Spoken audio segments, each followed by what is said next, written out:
Chapter 30. Party Foul.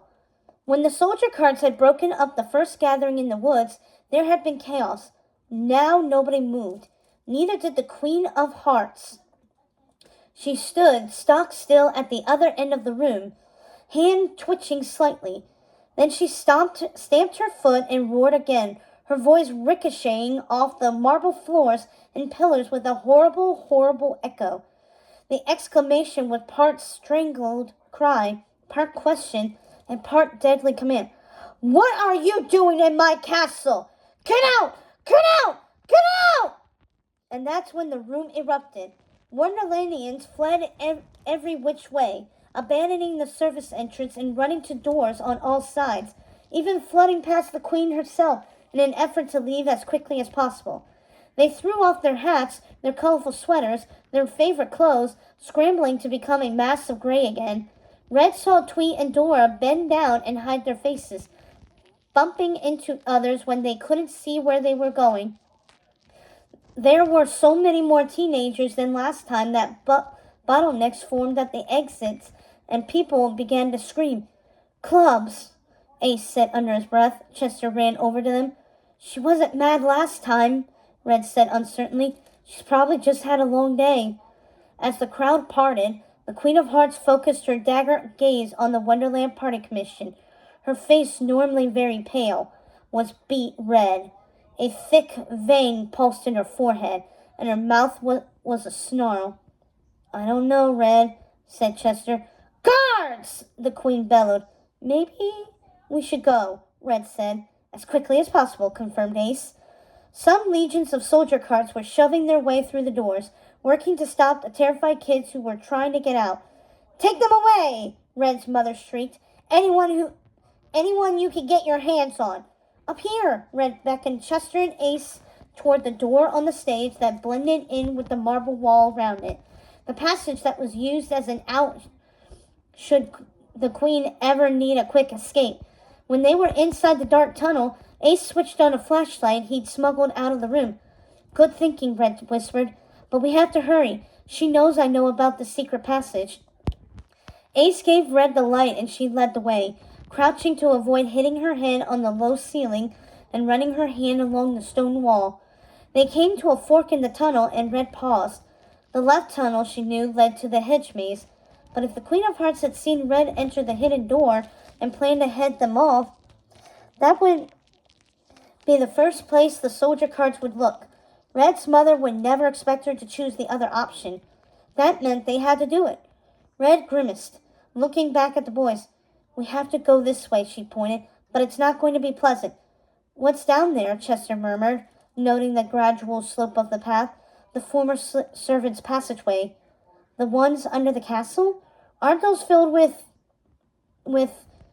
Chester stammered, the color leaving his face. "Doesn't she have..." "They're not filled with crocodiles," Red said impatiently. "Maybe they were at some point. I don't know. She probably made that rumor up herself." Red didn't mention herself had grown up terrified of the unused tunnels and their contents. From high up in her bedroom window, the rocky opening did cast large shadows, and she imagined horrible things lurking inside, paired with the fact that there was always some sort of liquid puddled in front, a red liquid that looked alarmingly like blood. It made for a very effective defense and a terrible escape route. But it was the one place Red's mother wouldn't be guarding, so down they went. As Red, Ace, and Chester ventured into the dark, rocky passage, the smell of stale water and mildew filled their noses. Whatever had flooded the path was stagnant, and for some reason there was a stinging chemical smell. The tunnel began to get steeper, and Red could hear the faint noises of water from the moat. Finally, her flashlight caught the end of the path, where dark red liquid lapped at the mouth of the tunnel. "What is this stuff?" "It's not really..." Chester trailed off. "I think it's runoff from the castle, probably from the dye room or something. At least that's what Red hoped." "There's another opening, right?" Ace said, more than a little panic in his voice. "Or a bridge we can walk across?" Red heard the grimness in her own voice. "No, I think we have to wade." Chester groaned. "Is this worth it?" Maybe we should go back up. Maybe she'll just ground you. That would be a good thing, right? You might miss the tea ceremony." Red bit her lip and was about to agree when a sound cut through the slimy lapping of the water. It was a blood-curdling scream, as if a barracuda had been hit by the Duchess's car driving at top speed. "What was that?" Ace whispered. Red could only shake her head. For the first time, real fear was starting to seep through her limbs and make them tremble. A memory of the disappeared little boy at the party flickered through her mind. Red forgot her mother's reputation sometimes.